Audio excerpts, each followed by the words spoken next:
ભારત છે કે જ્યાં દુનિયાભરની સંસ્કૃતિઓ ઘોડિયામાં ઉછરતી હતી એવો ભારત દેશ કાળક્રમે આપણી ઉપલબ્ધિઓને આપણે જ ભૂલ્યા. કેવી આપણી ઉપલબ્ધિઓ હતી એની થોડીક વાતો આપણે પૂર્વે કરી. આપણી ઉપલબ્ધિઓ એટલી ચરમ કક્ષાએ હતી કે જેના માટે શ્રીમદ ભાગવતમાં એક પ્રથમ સ્કંધમાં 8મા અધ્યાયમાં એક શ્લોક આપવામાં આવ્યો છે, અહો અમીશામ કિમકારી શોભનમ. એ શ્લોકની અંદર ભાગવતની અંદર એમ કહેવામાં આવ્યું છે કે આ એક એવો ભારત દેશ છે કે જ્યાં જે લોકો જન્મે છે એ લોકો જ નહીં પણ એ ભારતની ભૂમિ પર જે કીડા મકોડા એવા નાના નાના જંતુ જન્મે છે એ જંતુની પણ ઈર્ષા દેવતાઓને આવે છે. દેવતાઓ આ જે ભારત ભૂમિમાં જન્મ લેવા ઝંખે છે અને એમ કે છે કે અરે રે રે અમને કદાચ ભારતની એકાદ આવી નાની કીડી મકોડી જેવો પણ જો અવતાર મળી જાય તો પણ અમે ધન્ય થઈ જઈએ. આ ભારત ભૂમિમાં અમારા અવતાર જોઈએ છે. એટલી હદે શ્રીમદ ભાગવતની અંદર ભારતનો મહિમા લખ્યો છે. દુર્લભમ ભારતે જન્મ એવો આપણો પ્રસિદ્ધ શ્લોક. ભારતમાં જન્મ પ્રાપ્ત થવો તે દુર્લભ છે અને એટલી હદે ભારતમાં જન્મ દુર્લભ પ્રાપ્ત મનાતો કે લોકો જ્યારે તપશ્ચર્યા કરતા ત્યારે એવી પ્રાર્થના કરતા કે ભરતખંડમાં મને પુનર્જન્મ પ્રાપ્ત થાય, મારે મોક્ષ નથી જોઈતો, આ ભૂમિ પર મને પુનર્જન્મ પ્રાપ્ત થાય એવી લોકો સ્તુતિઓ કરતા. એવા આપણા શાસ્ત્રોના ઉદાહરણો છે. તો એ આ ભારતની અંદર જે વિશેષતા હતી એ કઈ વિશેષતા હતી જેના કારણે લોકો આટલી બધી અપેક્ષા રાખતા? કઈ વિશેષતાઓ? ભૌતિક વિજ્ઞાનની કેટલીક વિશેષતાઓ આપણે સવારે જોઈ, એવી ઘણી વિશેષતાઓ જોવાની બાકી રહી ગઈ છે. સવારે એક બહુ જ મહત્વનો વિષય બાકી રહી ગયો, સમયના અભાવે આપણે અત્યારના સેશન ઉપર છોડ્યો છે. એ વિષય મેથેમેટિક્સની જે મેડિસિનમાં ઇન્ડિયા એ દુનિયાના જગતગુરુનું સ્થાન એ ભોગવતું હતું. વર્ષો સુધી ભારતે જે મેથેમેટિક્સમાં દુનિયાને જે પ્રદાન આપ્યું છે, ઇવન આજે પણ મેથેમેટિક્સમાં પ્રદાન આપી રહ્યું છે, તેમ મેડિસિનની અંદર પણ ભારતનો જોટો દુનિયામાં ક્યાંય જડતો નથી. The first physician of the world જે હિપોક્રેટસને ગણવામાં આવે છે. તમે જો કદાચ વિજ્ઞાનમાં ભણ્યા હો અને કદાચ મેડિકલ કોલેજમાં જવાના હો અથવા જશો કે જઈ ચૂક્યા હો તો હિપોક્રેટિક ઓથ આવે છે. હિપોક્રેટિક ઓથ તો ફાધર ઓફ મેડિસિન તરીકે દુનિયામાં હિપોક્રેટસને સ્થાન આપવામાં આવે છે. બટ માઇન્ડ વેલ, હિપોક્રેટસ કરતા 450 વર્ષ પહેલા આપણે ત્યાં મહર્ષિ ચરક જન્મી ગયા હતા અને મહર્ષિ ચરક એ ફાધર ઓફ મેડિસિન કહેવાય, ફાધર ઓફ મેડિકલ ફિલ્ડ કહેવાય. એટલું એનું સ્વમાન, એટલું એનું ગૌરવ.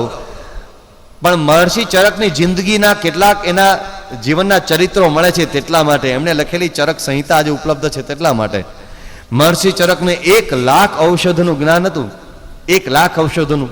અને એ ચરક સંહિતામાં બધું એનું વિશેષ વર્ણન આવે છે. કેન્સરથી માંડીને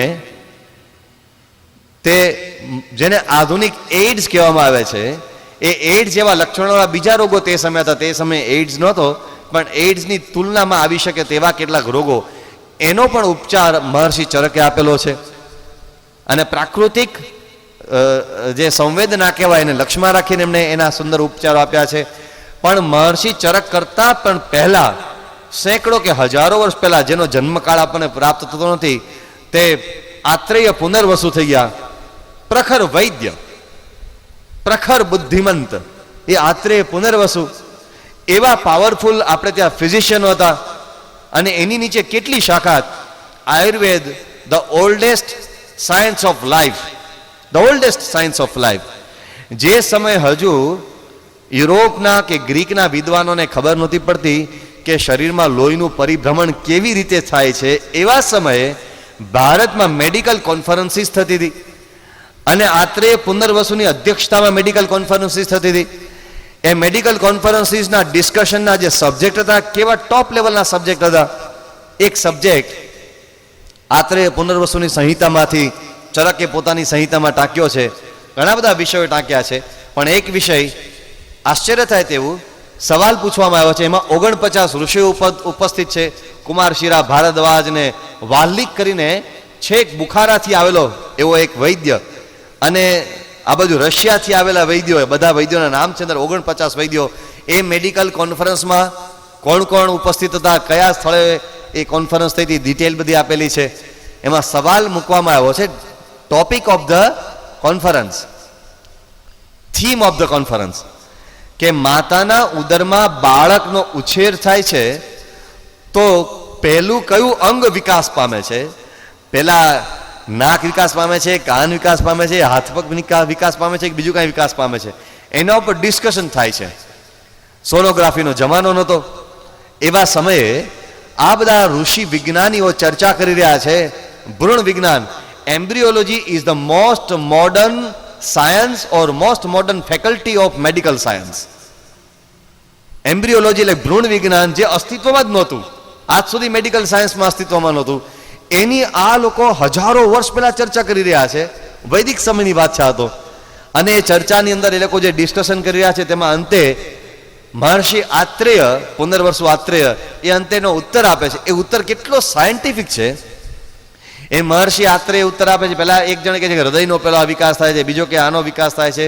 ત્યારે મહર્ષિ આત્રેય કહે છે કે પહેલા હૃદય ધબકવાની શરૂઆત થાય છે ને એની સાથે સાથે ક્રમશઃ એકબીજા અંગનો વિકાસ નથી થતો, પણ સમાંતરપણે બધા જ અંગનો વિકાસ થાય છે.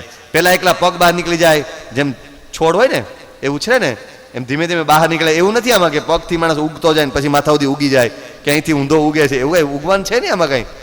એ કેવી રીતે સમાંતરપણે પ્રત્યેક અંગનો વિકાસ થાય છે, અને એ કયા મહિને કેવી રીતે વિકાસ થાય છે તેની મહર્ષિ આત્રેય ચર્ચા કરે છે. મેડિકલ સાયન્સમાં આપણા ઋષિઓ હજારો વર્ષ પહેલા કેટલા આગળ હતા એ વિચાર તો કરો. હજુ તો આ લોકો હૃદય એ પંપ છે કે શું છે નક્કી નથી કરી શકતા, ત્યારે હૃદય દૂષિત લોહી અને શુદ્ધ લોહીનું કેવી રીતે પરિભ્રમણ કરે છે, પરિવહન કરે છે, એના ઉપર મેડિકલ કોન્ફરન્સીસ કરે છે. કેટલી જબરજસ્ત આ લોકોની સિદ્ધિઓ હશે. છોડો આ બધી વાતો, એના કરતાં આગળ મનુષ્યની વાતોમાં તો સર્જરીમાં લોકો ક્યાં સુધી આગળ પહોંચ્યા હતા. આયુર્વેદના 8 અંગો. મોટા ભાગના લોકોની એક ગેરસમજ એવી હોય છે કે આયુર્વેદ એટલે માત્ર ઔષધિઓ બધી. અમારા મહંત સ્વામીમાં બહુ પરમ નિષ્ણાત છે, એટલે એમણે બહુ આયુર્વેદના અનેક બધા અંગોનો અભ્યાસ કર્યો છે.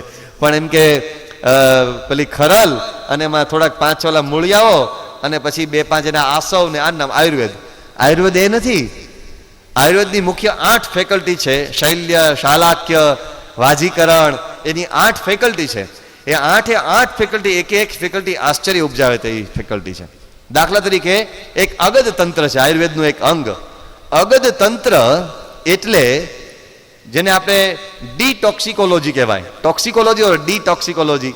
શરીરમાં અનેક પ્રકારના વિષ ઉત્પન્ન થતા હોય છે. કોઈ સામાન્ય વિષથી ક્યારેક ચમડી પર નાનો ફોડલો પણ થાય, અને વધારે પડતું વિષ હોય તો તમારે 25 વખત જાજરૂ પણ જવું પડે.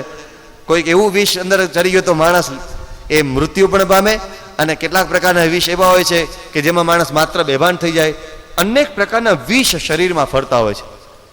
એ ટોક્સિન્સ ઉપર એક આખી શાખા, મેડિકલ શાખા આયુર્વેદમાં હતી, અને દુનિયામાં ક્યાંય નહોતી તેવી શાખા આપણે ત્યાં હતી. પશુ વિજ્ઞાનની શાખા, પશુનું શરીર વિજ્ઞાન, એની આખી આયુર્વેદમાં એક શાખા હતી સ્પેશિયલ. એ સમયમાં ઘોડાઓ, ગાયો, એની સર્જરી થતી હતી, અને ગાયોના અંગો, એક ગાયને પગ કપાઈ ગયો તો બીજી ગાયનો પગ કાપીને એક ગાયને ચોંટાડવામાં આવતો હતો. એવી પ્લાસ્ટિક સર્જરી થતી હતી. અને માણસોની પ્લાસ્ટિક સર્જરીની વાત ભૂરાઈ ગઈ. હ્યુમન લેવલ ઉપર પ્લાસ્ટિક સર્જરીનો સૌથી સફળમાં સફળ પ્રયોગ વેસ્ટર્ન સ્કોલર્સે, એટલે વેસ્ટર્ન મેડિસિનના નિષ્ણાતોએ વર્લ્ડ વોર દરમિયાન કર્યો. કારણ કે વર્લ્ડ વોર દરમિયાન બહુ જ લોકોના હાથ પગ કપાઈ જતા હતા, અને બહુ લોકોના આ કાન બાન કપાઈ જતા હતા.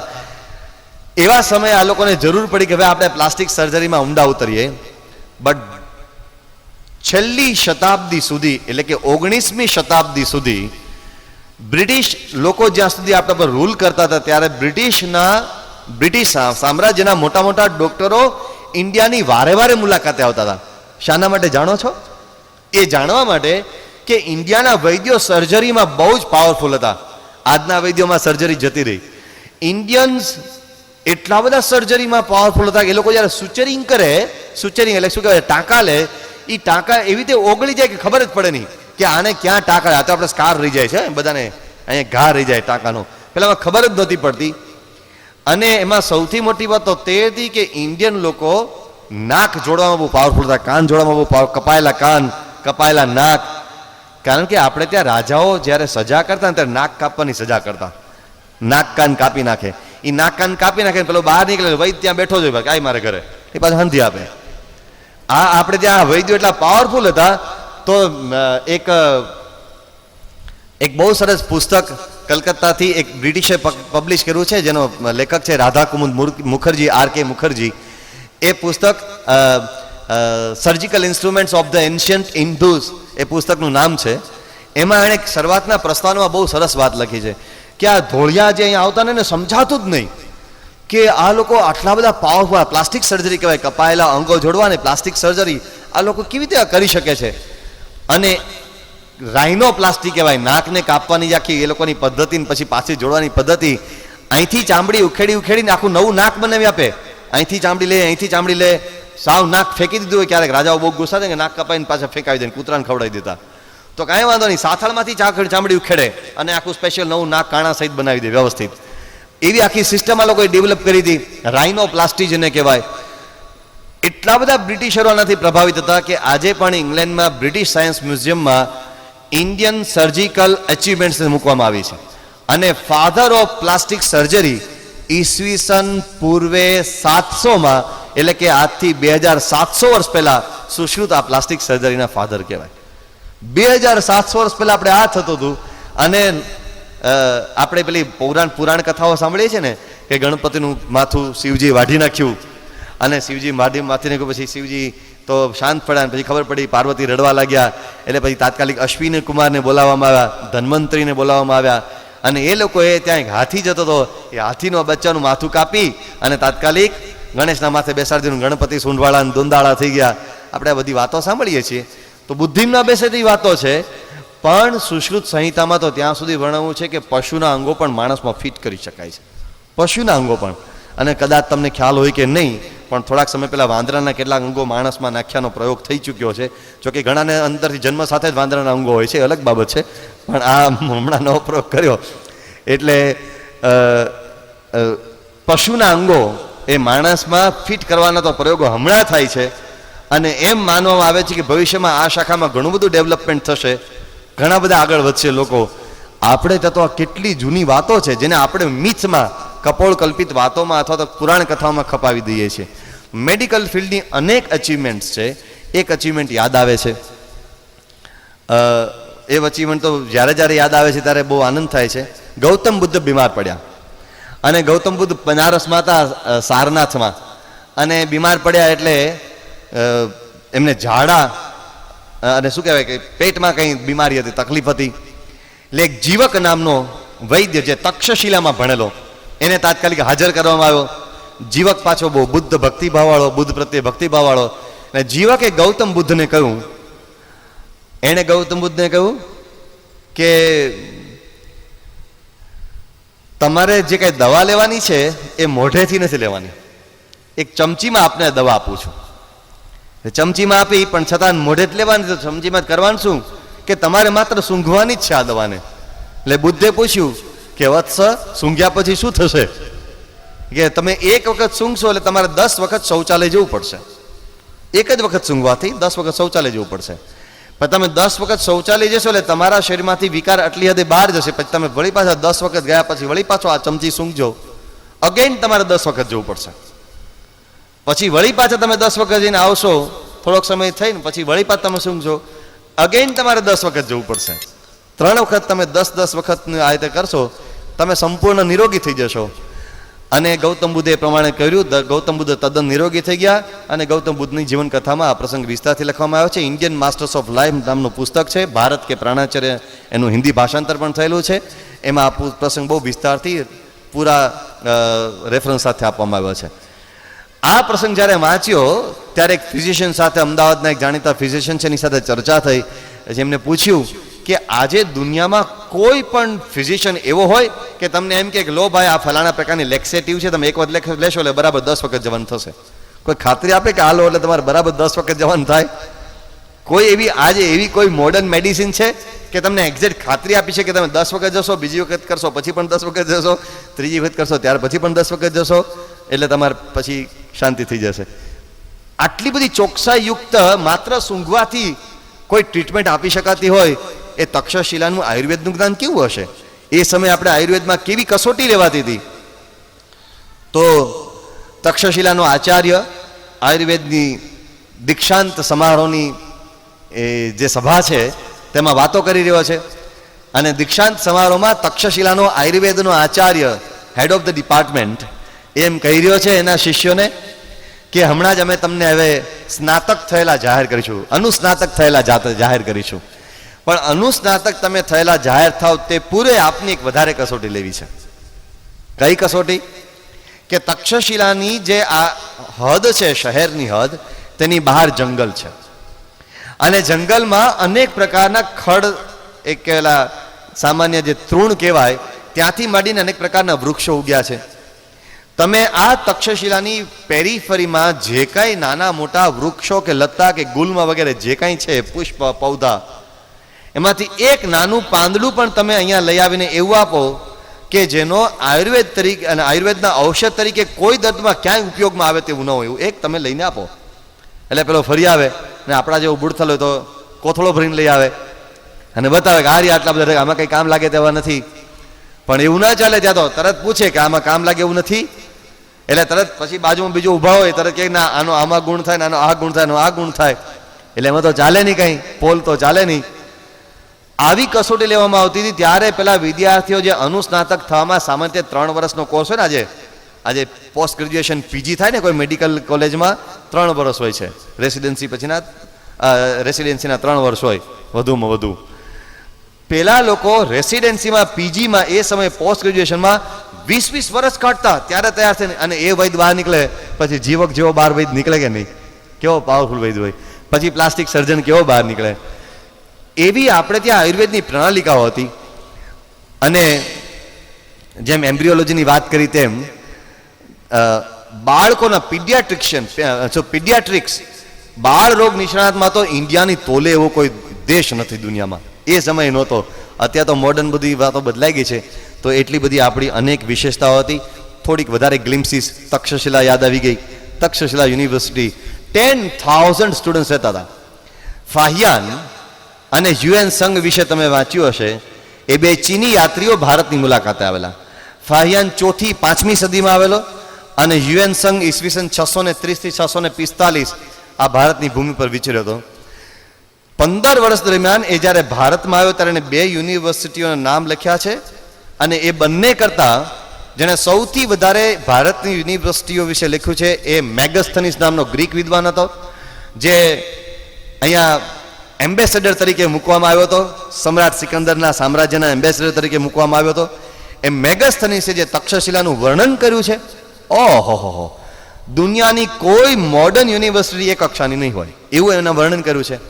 એનું વર્ણન પ્લિની નામના એક ગ્રીક વિદ્વાને 2000ની સાલમાં, એટલે આજથી 2000 વર્ષ પહેલા, ઈસવીસનની 50ની સાલમાં પબ્લિશ કરેલું પ્લિનીએ, એણે 4 વોલ્યુમ લખ્યા છે. અને એના ઉપરથી એક ગ્રંથ લખવામાં આવ્યો છે. એ ગ્રંથ એન્શન્ટ ઇન્ડિયન એજ્યુકેશન, જબરજસ્ત મોટો વોલ્યુમ છે. એ એક વોલ્યુમ વાંચો, આપણને લાગે કે શું ભારતીય વિદ્યાપીઠો હતી. તક્ષશિલા વિદ્યાપીઠ 10,000 વિદ્યાર્થીઓ પોસ્ટ ગ્રેજ્યુએશનમાં ભણતા હતા. પોસ્ટ ગ્રેજ્યુએશન, ગ્રેજ્યુએશન નહીં. તક્ષશિલામાં એન્ટ્રી જ ગ્રેજ્યુએશન પછી મળતી હતી, ગ્રેજ્યુએશન પહેલા એન્ટ્રી જ નહોતી મળતી. એ તક્ષશિલા, એમાં તક્ષશિલાનું વર્ણન મેગસ્થનીસે લખ્યું છે કે તક્ષશિલાના દ્વારની બહાર હંમેશા તમને ત્યાં એક ખારું પાણીનું એક નાનું એવું તમને ધાબુ દેખાય. એના માટે મેગસ્થનીસે લખ્યું છે એ ધાબુ એટલા માટે દેખાતું કે તક્ષશિલામાં ભણવા માટે દુનિયાભરના વિદ્યાર્થીઓ આવતા. આરબો પણ આવતા, ચીનીઓ પણ આવતા, જાપાનીઝો પણ આવતા, ઇન્ડોનેશિયન્સ પણ આવતા, બધા દુનિયાભરના મોટા મોટા રાજાઓના કુંવરો આવતા, ગ્રીક લોકો પણ આવતા, રોમન્સ પણ આવતા. એ તક્ષશિલાની અંદર જ્યારે લોકો આવતા ત્યારે એનો એન્ટ્રન્સ ટેસ્ટ લેવામાં આવતો, અને એન્ટ્રન્સ ટેસ્ટ લેવાતી વખતે જ્યારે એને ડિક્લેર કરવામાં આવે કે હવે તમને પ્રવેશ આપવામાં નહીં આવે, ત્યારે એ બારણા પાસે રડીને જતો. એવા રડીને ગયેલા લોકોથી, એના આંસુઓથી જે પાટોળું ભરાયું તે ખારું 5-12 એક જળનું ધાબુ એ તક્ષશિલાના બારણા પાસે કાયમ દેખાતું. મેઘસ્થની વર્ણન કર્યું છે ભાઈ, આપણા ઘરની વાતો નથી. તક્ષશિલાની કેવી નામના હશે. નાલંદાની વાતો ઘણી બધી તમે સાંભળી હશે, પણ નાલંદાના ખંડેરો તમે જુઓ, એમાં રત્નરંજક અને ધર્મગંજ એ નામની એમની લાઇબ્રેરી આજે આપણે તક્ષશિલા વિશે થોડીક રાતે સમયની અનુકૂળતા હશે તો થોડીક વાતો સ્લાઇડ્સ ઉપર જોઈશું, એના અવશેષો ઉપર જોઈશું. અચંબો પામી જવાય તેવું છે, અચંબો પામી જવાય તેવું. નાલંદાની અંદર જે લાઇબ્રેરી હતી, લાઇબ્રેરી એમાં 10 લાખ હસ્તપ્રતો હતી, 10 લાખ હસ્તપ્રતો.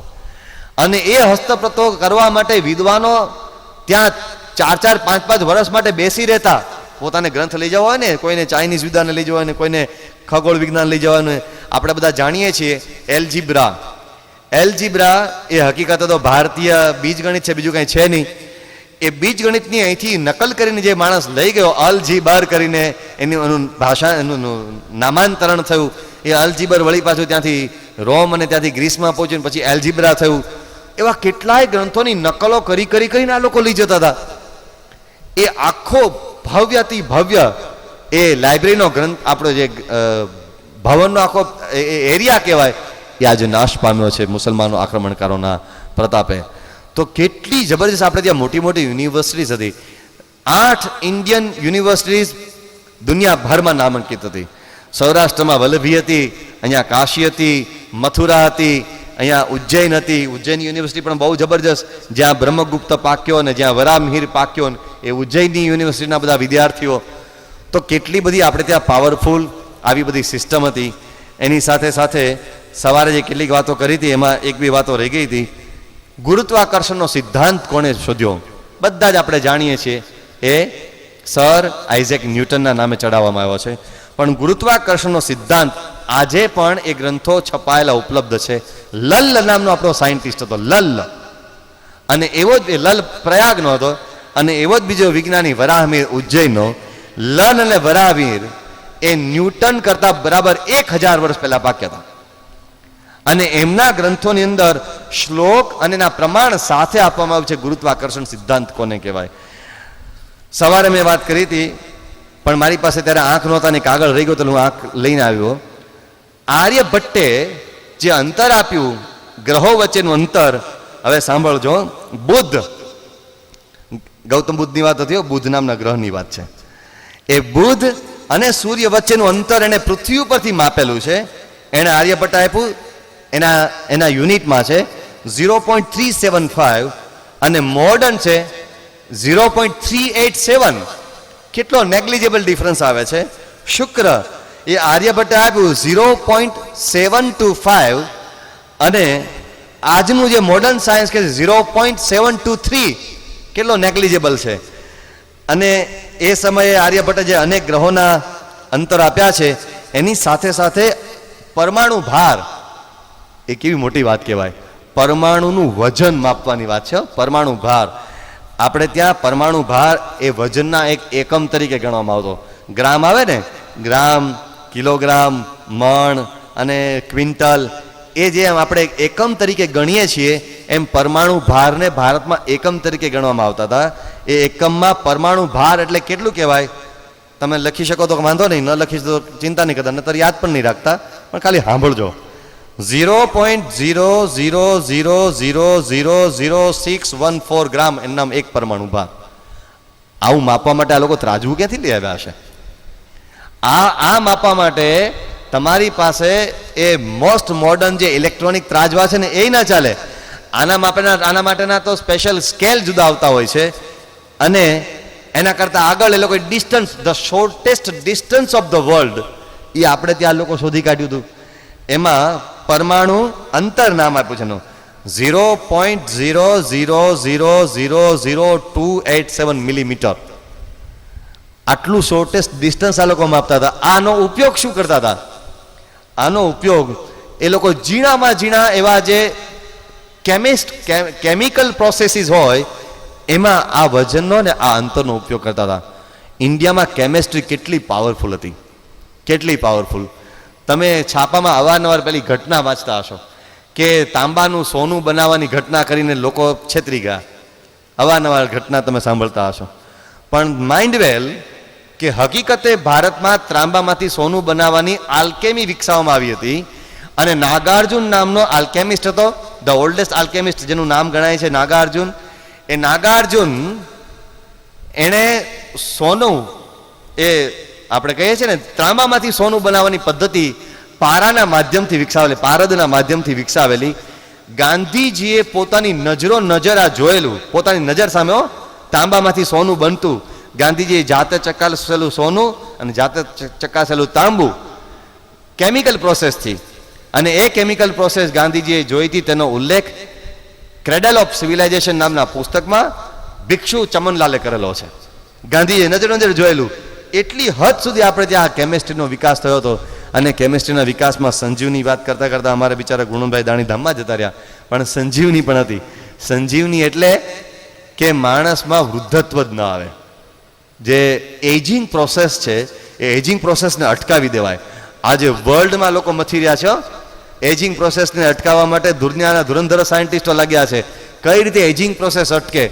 આપણા આ નાગાર્જુન એ આજથી 2500 વર્ષ પહેલા એજિંગ પ્રોસેસની સામે પડ્યા હતા અને સંજીવની શોધી કાઢી. અને એના ઉદાહરણો છે, કોને કોને એને એજિંગ પ્રોસેસ ઘટાડી આપી. એક વખત એવું બન્યું, એ ઘટના નવલકથા જેવું લાગે, સત્ય નથી લાગતી, પણ છતાં કહી દઈએ કે એ નાગાર્જુનની પ્રસિદ્ધિ બહુ જ થઈ ગઈ, ખૂબ જ થઈ ગઈ. નાગાર્જુનના પુત્રને થયું કે મારા પિતાની જ્યાં સુધી પ્રસિદ્ધિ હશે ત્યાં સુધી મને ચાન્સ મળશે નહીં. પિતા જાય તો મને એની પાછળનું શાસન મળે ને ધુરા મળે તો મારી પણ પ્રસિદ્ધિ થાય. એટલે એક વખત પિતાને મારવાનો વિચાર કર્યો. એને તલવાર કાઢી અને પિતા એક દિવસ અંધકારમાં પૂનમના ચંદ્રને બેઠા બેઠા બહાર હિંચકે ઉપર હિલોળી રહ્યા હતા. ત્યારે આ નાગાર્જુનનો પુત્ર પાછળથી આવી અને એના ઉપર તલવાર અજવામાં ગયો, એક મોહને વશ થઈને, અને જોરથી તલવાર મારી. આશ્ચર્ય કે તલવાર નાગાર્જુનના શરીર ઉપર પડી, એ સાથે તિખારો થઈને હેઠી પડી. તિખારો ઝબકારો થયો, બે લોઢા અથડાય અને જેવો તિખારો થાય તેવો તિખારો થયો અને ખડીંગ અવાજ આવ્યો. અને નાગાર્જુને પાછળ જોયું તો એનો દીકરો જ હતો. નાગાર્જુનના પુત્રને ક્ષોભ થઈ ગયો, પગે પડ્યો કે પિતાજી પકડાઈ ગયો. એટલે પછી માફી માગવા માંડી, મારી ભૂલ થઈ ગઈ. મને એક વસ્તુ ન સમજાઈ કે મેં તમારા ગળા ઉપર જ્યારે પ્રહાર કર્યો ત્યારે તમે કોઈ અહીંયા શું કહેવાય એને પેલું કવચ તો પહેર્યું નથી, અને એમ છતાં મેં તમારા ઉપર ઘા કર્યો ત્યારે ખડીંગ અવાજ છે ન થયો. ત્યારે નાગાર્જુને કહ્યું બેટા એ તને એ પણ બતાવું છું, પણ મને લાગે છે કે તું અત્યારે લાલચને વશ થયો છે એટલે હું તને બતાવીશ તો તું ભવિષ્યમાં કોઈ દિવસ મરીશ નહીં, એટલે આ તને ન બતાવું તેમાં સાર છે. પણ મેં એક સંજીવની નામની વિદ્યા વિકસાવી છે, સંજીવી નામનું એક ઔષધ વિકસાવ્યું છે. એ ઔષધ જે કોઈ લે એની શરીરની બાહ્ય સપાટી લોહ તુલ્ય થઈ જાય છે, લોહ તુલ્ય. એટલે તે મને માર્યું, મને ન વાગ્યું કારણ આ છે. પણ હવે હું મારી પાસે બીજી ઔષધ પણ છે, એ પણ હું ખાઉં છું, હમણાં જ ખાઉં છું. અને તારી તલવાર મને આપ, હું જાતે જ મરી જાઉં, એ સહેલું પડશે મને. કારણ કે જ્યારે મારો પુત્ર જ મારી પાછળ ઘા કરતો હોય ત્યારે પૃથ્વી પર જીવવાનો મને જાજો અવકાશ લાગતો નથી. નાગાર્જુન એવી રીતે મૃત્યુ પામ્યા, પોતે જ એ બીજી ઔષધિ ખાઈને પોતે જ મૃત્યુ પામ્યા અને સંજીવની વિદ્યાની સાથે જતી રહી. નહીતર આજે ભારતની વસ્તી ઘણી મોટી હોત. આ 1 અબજની વસ્તી કરતાં ઘણા ડોહાઓ આપણે સામે ભટકાતા હોત, એ 400, 400, 500 વાળા આટા મારતા હોત. પણ કહેવાનો આશય એ કે એટલી હદ સુધી આપણે ત્યાં આ કેમેસ્ટ્રીનો, આ તો કેમિસ્ટ હતો, આ અલ્કેમિસ્ટ હતો નાગાર્જુન, આટલી હદ સુધી એનો વિકાસ થયો હતો. સાયન્સની ઘણી બધી વાતો છે, પણ તમારામાંના દરેક વિદ્યાર્થીના મનમાં એક સવાલ તો થાય જ, જૂની વાતોનો અત્યારે હું લાભ? એક જમાનામાં અમારા બાપા સિંહ મારતા હતા, પણ હવે આપણે વંદાથી ડરીએ છીએ, તેનું શું? એવો તમારા મનમાં સવાલ થાય કે આપણે ભારતમાં ગમે તેટલા હતા, આજે આપણે કાંઈ નથી. આજે તો આપણે સામાન્ય જ છીએ. આજે તો આપણે અહો શું દુર્લભમ ભારતે જન્મ, અત્યારે તો દુર્લભમ અમેરિકે જન્મ. કારણ કે ત્યાં જન્મ પ્રાપ્ત થઈ જાય તો સિટીઝનશીપ મળી જાય, એવી આ આજની હવે હવાઓ છે. આ બધી જૂની જૂની વાતોથી કંઈ આપણને કંઈ ગૌરવ થાય તેવું નથી. ઊંઘ આવી જાય ઉલટાની ક્યારેક તો. પણ ના, એવું નથી. અબ્દુલ કલામનું એક પ્રવચન તમારે વાંચવા જેવું છે. વી ઇન્ડિયન્સ એ પ્રવચનનું ટાઇટલ છે વી ઇન્ડિયન્સ. અદ્ભુત છે. 3 વર્ષ પહેલા કે 2 વર્ષ પહેલા ઇન્ડિયા ટુડે મેગેઝિને એક 50 ગ્રેટ મેટર્સ ઓફ ઇન્ડિયા એ નામનો એક ઇન્ડિયા ટુડે મેગેઝિન એક ઇસ્યુ પબ્લિશ કરેલો, ડિસેમ્બરનો ઇસ્યુ, વર્ષાંતે પબ્લિશ થાય ને તે. એ 2 તમે વાંચશો તમને એમ લાગશે કે વી ઇન્ડિયન્સ આર સમથિંગ ગ્રેટ. એક આપણે શાહીબાગ મંદિર અમદાવાદ ખાતે એક પ્રેસ મશીન આપણે ખરીદ્યું, પ્રિન્ટિંગ મશીન. એ પ્રિન્ટિંગ મશીનને ઇન્સ્ટોલેશન કરવા માટે જર્મનથી આવ્યા હતા. આપણે હાઇડલબર્ગ મશીન ખરીદ્યું હતું. એ જર્મનીથી 2 જર્મન્સ એને ઇન્સ્ટોલેશન માટે આવ્યા હતા. એ વખતે જર્મનીમાં પેલી બર્લિન વોલ તૂટી હતી, તાજી તૂટી હતી. બર્લિન વોલ જે સામ્યવાદી જર્મની અને બીજું જર્મની એ 2 વચ્ચેની બર્લિન વોલ એ તાજી તૂટી હતી અને દુનિયાની એક બહુ જ મોટી 20મી સદીની ઘટના તરીકે એ ઘટના બની. એવા સમય પેલા 2 જર્મન્સ આપણે ત્યાં આવ્યા હતા. તો એ જ્યારે મશીન ઇન્સ્ટોલ કરતા હતા, પછી સાંજના સમયે સંતો ત્યાં ગયા. પછી સંતોએ ધીમે ધીમે વાત કરી. આ તો બહુ ભાંગ્યું તૂટ્યું ઇંગ્લિશ બોલતા હતા, બહુ સારું ઇંગ્લિશ નહોતા બોલી શકતા. ઇંગ્લિશને લોકો એ પછાત ભાષા સમજે છે, અથવા આપણે જેને હરિજન ભાષા કહીએ એ લોકોના શબ્દોમાં, એ એવી પ્રકારની નિમ્ન કોટીની ભાષા. તો આ જર્મન્સ આ ઇન્સ્ટોલેશન કરતી વખતે પેલા સંતોને કહેવા લાગ્યા.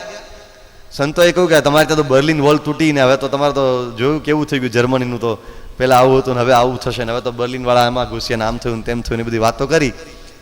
એટલે પેલા જર્મન્સ એનું પેલું પાના પકડ બધા લઈને બેઠા હતા, એ પડતા મૂકી અને સંતોને કહેવા લાગ્યા એ કે we Germans we will rule over the world.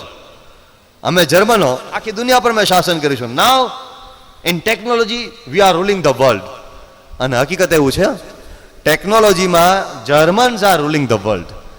પછી એના કે in this field we are ruling the world, in this we are ruling the world, and in some day sometimes we will rule the world. We the Germans ઊભા થઈ ગયા બેઉ કામ પાના પકડ કરતા અને આપણને કોઈ કહે, આપણે કે ભાઈ સાહેબ અમે તો દેશી માણસ, અમે જ્યાં છીએ ત્યાં બરાબર છે. આધુનિક ભારતની આપણને અસ્મિતા નથી. પેલા લોકો કેવી જર્મનીને 2 વખત ભાંગી નાખ્યું, World War I અને World War II ભાંગી નાખ્યું. એટલે કેવું ભાંગી નાખ્યું કે 7 જન્મમાં ઊભું ન થાય એવું આ બધાએ ભાંગી નાખ્યું હતું. પણ તોય ટોપ લેવલ ઉપર અત્યારે પહોંચી ગયા પાછા. 2 વખત ટોપ ઉપર પહોંચ્યા. જાતિ સમાન. આપણે આપણા દેશની વિશેષતાઓ જાણતા નથી. થોડીક વાતો અત્યારે આપણે એ પણ જાણીએ. જૂના જમાનામાં આપણે મહાન હતા તેવું નથી, આજે પણ આપણે મહાન છીએ. કેટલી બધી બાબતોમાં મહાન છીએ, હું તો થોડીક જ ગણાવીશ. We are second largest in wheat production. આખી દુનિયામાં સૌથી વધારે ઘઉંનું ઉત્પાદન કોઈ એક દેશમાં થતું હોય તો એ સેકન્ડ લાર્જેસ્ટ. અને અત્યારે તો લાર્જેસ્ટ થઈ ગયું, કારણ કે આ 3 વર્ષ પહેલાના આંકડા છે. અત્યારે કદાચ આપણે લાર્જેસ્ટ સુધી પહોંચી ગયા છીએ, કારણ કે આપણાના એની વચ્ચેના ફર્સ્ટની આપણી વચ્ચે બહુ નાનો નેગ્લિજેબલ ડિફરન્સ હતો. બીજું કે આપણે દુનિયામાં મિલ્ક પ્રોડક્શનમાં એમાં આપણે સૌથી આગળ છે. ડેનમાર્ક અને આપણે દુનિયામાં સૌથી આગળ મિલ્ક પ્રોડક્શનમાં આપણે આગળ છીએ. રાઈસ પ્રોડક્શન એમાં આપણે સૌથી વધારે આગળ છીએ. આ ઉપરાંત બીજી કેટલીક બાબતોમાં જે ભારતની વિશેષતાઓ છે, એમાં દાખલા તરીકે તમને આશ્ચર્ય થશે કે ભારત એ દુનિયાનું સૌથી મોટું રેલવે નેટવર્ક ધરાવે છે. દુનિયાનું સૌથી મોટું રેલવે નેટવર્ક. ભારત રિમોટ સેન્સિંગમાં પણ પાયોનિયર કહેવાય છે. આપણે ત્યાં પીછા રોટી કરીને વિજ્ઞાની થઈ ગયા, થોડાક સમય પહેલા જ કદાચ અવસાન પામ્યા. રિમોટ સેન્સિંગ, આ આકાશમાં જે ઉપગ્રહ છોડીએ ત્યાંથી પૃથ્વીનું જે સેન્સિંગ કરવાનું રિમોટ સેન્સિંગ, એના પાયોનિયર એમાં એ ભારત છે. અને કોઈ પરદેશની સહાયતા વિના આપણે જે કંઈ કર્યું છે, કોઈ પરદેશી સહાયતા વિના આપણે ત્યાં કર્યું છે. અને એના કરતાં પણ વધારે આગળ અનેક બધી બાબતો છે, પણ સમયને લક્ષમાં રાખીને હું જરા હવે વિરામ તરફ જાઉં છું. કે સૌથી વધારે જે બોર્ડર રોડ્સ કહેવાય, લાર્જેસ્ટ બોર્ડર રોડ્સ 32,800 કિલોમીટર્સ એ ભારતમાં છે. દુનિયાની મોટી જે આર્મીઝ કહેવામાં, સેકન્ડ લાર્જેસ્ટ આર્મી દુનિયામાં 1.1 મિલિયન સોલ્જર્સ છે આપણે ત્યાં. આટલી મોટી આર્મી દુનિયામાં ક્યાંય નથી. મેં મિલ્ક પ્રોડક્શનની વાત કરી, 78 million tons per year. 78 million ton per year એ લાર્જેસ્ટ પ્રોડક્શનમાં આપણે છીએ. અને જે મેં આપને રેલવેની વાત કરી, કેટલા ખબર છે? 1 લાખ કિલોમીટરની આપણી રેલવે. 7,000 રેલવે સ્ટેશનો, રોજની 11,000 ટ્રેન્સ ફરે છે આપણી, 11,000 ટ્રેન્સ. અને આ બધાની સાથે સાથે આપણું પોસ્ટ ખાતું આપણે ન ભૂલાય. માત્ર 25 પૈસાનું પોસ્ટ કાર્ડ, અત્યારે 25 પૈસા થાય કે વધ્યા છે કઈ ભાઈ? 25 છે, 50 થયા. એક માત્ર 50 પૈસાનું પત્તું તમે નાખો એ પહોંચે જ. આટલી પોસ્ટની મોસ્ટ કન્ફર્મ સિસ્ટમ ભારત સિવાય દુનિયામાં ક્યાંય નથી. દુનિયામાં સૌથી વધારે પોસ્ટ ઓફિસ ભારતમાં છે. 1.5 લાખ પોસ્ટ ઓફિસ છે ભારતમાં, દુનિયામાં સૌથી વધારે. અને રોજના 10 લાખ મની ઓર્ડર ફરે છે, રોજના. પણ આજ સુધીમાં મિનિમમ મની ઓર્ડર ખોવાયા હોય એવી ઘટના ભારતમાં છે. અનેક બધી બાબતોમાં આપણે આગળ છીએ. આપણી દુનિયામાં ભાષાઓ, ભારતની ભાષાને દુનિયામાં કોઈ પહોંચે નહીં. લેંગ્વેજમાં Sanskrit mother of all languages, એ તો બધી અનેક બધી ફિલોલોજીની દ્રષ્ટિએ વાતો પુરવાર થઈ ગઈ છે. પણ સંસ્કૃત ઉપરાંત દુનિયામાં એક ભારત દેશ જ એવો છે કે જ્યાં બીજી 18 ભાષાઓ છે. 18 ભાષા, દરેક ભાષાને પોતાનું ગ્રામર અને દરેક ભાષાને પોતાની લિપિ. તમે તમિલમાં જાઓ તો અલગ કંઈ નવું આવે, તમે કેરલામાં જાઓ તો મલયાલમ અલગ આવે, તમે આંધ્રમાં જાઓ તો ત્યાંની તેલુગુ અલગ આવે, તમે બંગાળમાં જાઓ તો ત્યાંની બંગલા અલગ આવે, ઓરિસ્સામાં જાઓ તો ત્યાંની ઉડિયા અલગ આવે, આસામી જાઓ તો આસામીઝ અલગ આવે, અને હમરાહી ગુજરાતી એ પણ પાછા અલગ. જ્યાં જાઓ ત્યાં એનો પોતાનો ફોન્ટ હોય, એની પોતાની લિપિ હોય, આલ્ફાબેટ. એ કેટલી મોટી વાત કહેવાય. યુરોપની બધી જ ભાષાનો આલ્ફાબેટ એક જ છે, તમને ખબર છે ને? તમે જર્મન લો, સ્પેનિશ લો કે પછી ફ્રેન્ચ લો, એક જ આલ્ફાબેટમાં બિચારા બધા રમ્યા કરે છે. 26 મૂળાક્ષરમાં આમથી આમ ગોળ ગોળ ખાધા કરે છે. આપણા આલ્ફાબેટ દરેકના જુદા. અને બોલી કેટલી ખબર છે? તમે સૌરાષ્ટ્રમાં જાઓ ત્યાં ચ અને સ ના ભેદ વગરની ભાષા બોલાય. અને તમે અમદાવાદમાં આવો તો ચોખલિયા ભાષા બોલાય. પછી તમે ઉત્તર ગુજરાતમાં જાઓ ત્યાં 5 ને પોંચ બોલે ને પાણીને પોણી બોલે, એવી ભાષા તમને સાંભળવા મળે. અહીંયા વલહાડી ભાષા પાછી જુદી હોય, નવહારીની જુદી ભાષા. તમે આગળ તમે બીજી બાજુ આવો તો એ બધી ભાષા નથી, એ બધી બોલી કહેવાય, ડાયલેક્ટ્સ કહેવાય. કેટલી ડાયલેક્ટ છે ઇન્ડિયામાં? 1,600 તો આપણે ત્યાં બોલીઓ છે આ ઇન્ડિયામાં. એમ કહેવામાં આવે છે કે તમે એક ભાષા વિકસાવો એનો અર્થ એમ કે તમારે ત્યાં બુદ્ધિશાળી માણસો વસતા હોવા જોઈએ. આપણે ત્યાં આટલી બધી ભાષાઓ છે, કેટલા બુદ્ધિમાન પડ્યા છે, તમે આગળ વિચારજો શાંતિથી. અને આ બધાની સાથે સાથે એક બહુ જ મોટી આનંદની વાત તો તે છે કે આપણે ત્યાં શૌચાલયની ચેન પણ દુનિયામાં મોટી છે. ધ લાર્જેસ્ટ શૌચાલય ચેન જેને કહેવાય એ સુલભ શૌચાલય આવે છે ને. 1 મિલિયન શૌચાલયો છે. કેટલા? 10 લાખ શૌચાલયોની સિસ્ટમ છે આખી. દુનિયામાં કોઈ શૌચાલયની આવી સેવા કરતું નથી. ગમે ત્યાં જવું ત્યાં તમારી રીતે કરો. આ કોઈ એક ટાઇટલ હેઠળ. તો આવી અનેક બધી વાતો છે. ભારતની વિશેષતાઓ પણ અનેક છે. લાર્જેસ્ટ પેનેન્સ્યુલા, દુનિયામાં સૌથી વધારે દરિયા કિનારો મોટા આપણે ત્યાં. લાર્જેસ્ટ રેઇનફોલ આપણે ત્યાં.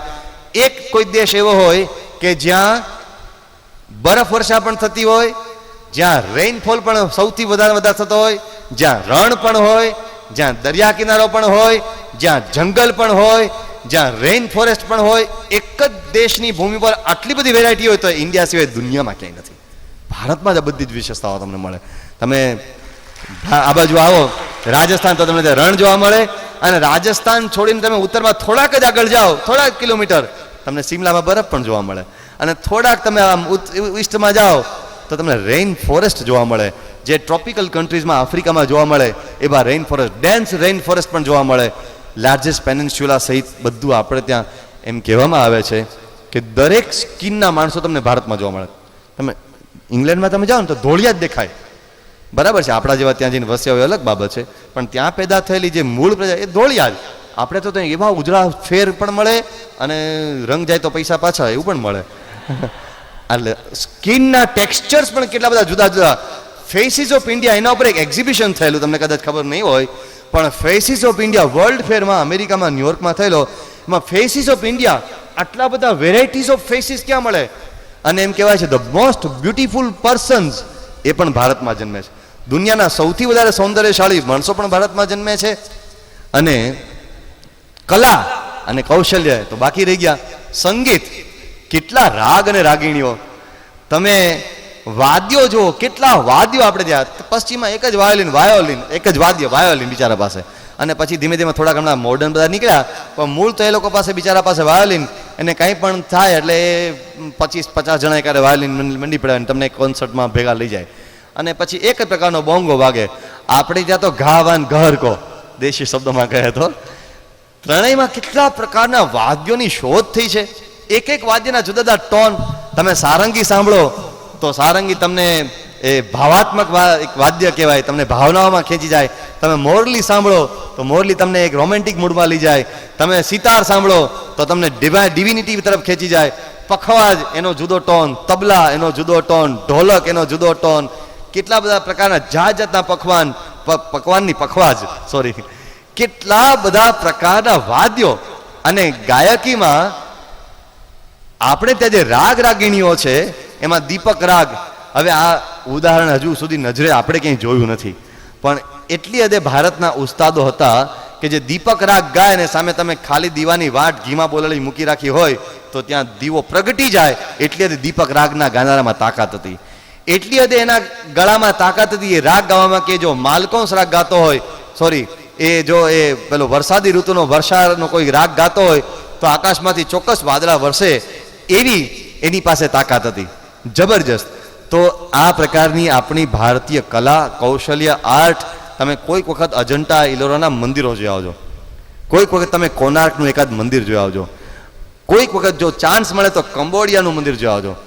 આર્ટમાં દુનિયાની કોઈ શક્તિ ભારતની તોલે ન આવી શકે એવી ભારતની શિલ્પકલા, એવી ભારતની સ્થાપત્ય કલા હતી.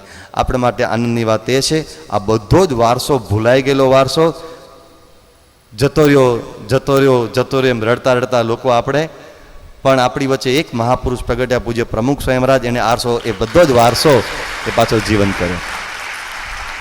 દિલ્હી અક્ષરધામમાં આ બધો જ વારસો, શિલ્પનો વારસો, સ્થાપત્યનો વારસો, કલાનો વારસો અને આ બધા વિજ્ઞાનના વારસાને ત્યાં પુનર્જીવિત કર્યો. બીજી ઘણી બધી વાતો બાકી છે ત્રીજા સેશનમાં. ત્યાં સુધી સૌને જય સ્વામિનારાયણ.